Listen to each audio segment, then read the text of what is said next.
mo sa pagkakulit ko,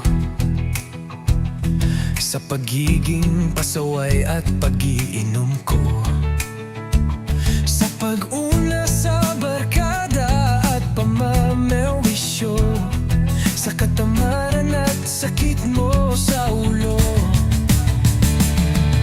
Sobrang mahal kita, sana nasabi ko, di ko man naipadama, yun ang nasa puso ko.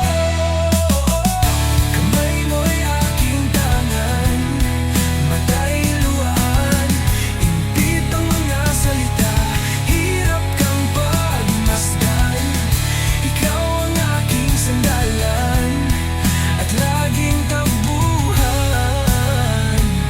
Ngayon di ko alam kung paano sa'yo'y magpaalam.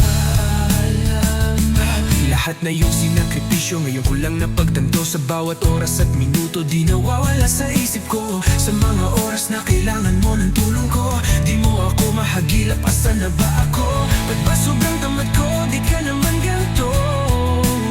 Mas inuuna ko pa ang barkada kaysa makatulong sa'yo. Sobrang mahal kita, sana nasabi ko, di ko man naipadama, yun ang nasa puso ko.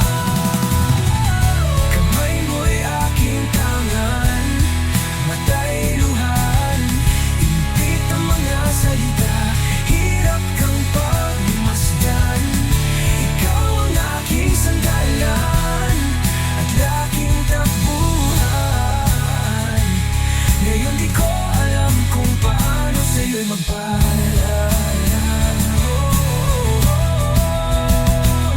Isang araw ako'y nakapag-isip-isip, tama lahat ng nasambit ng iyong bibig. Ramdam ko na ang pasensya mo ay nasasaid, ang tinig ng pag-iyak mo ayaw ko nang marinig. Ako'y nakapag-desisyon na mag-ibang bansa upang makawi sa lahat ng aking nagawa. Dahil din sa dahilan na magkakaapo ka na, ang iasa yun sa'yo ay di ko na magagawa. Ako nga ay natanggap sa aking ina-applyan at bansang Israel ang aking pupuntahan. Kasama ka sa embahada ay kailangan daw, pero bakit kamalasan ang sa'kin ay tuminaw? Bigla ka dalahilo at tinakbo sa hospital, di ko lubos maisip kung ano ba ang dahilan. Ang pagtago mo sa iyong sakit ang iyong paraan upang pag-aalala ay di namin maramdaman.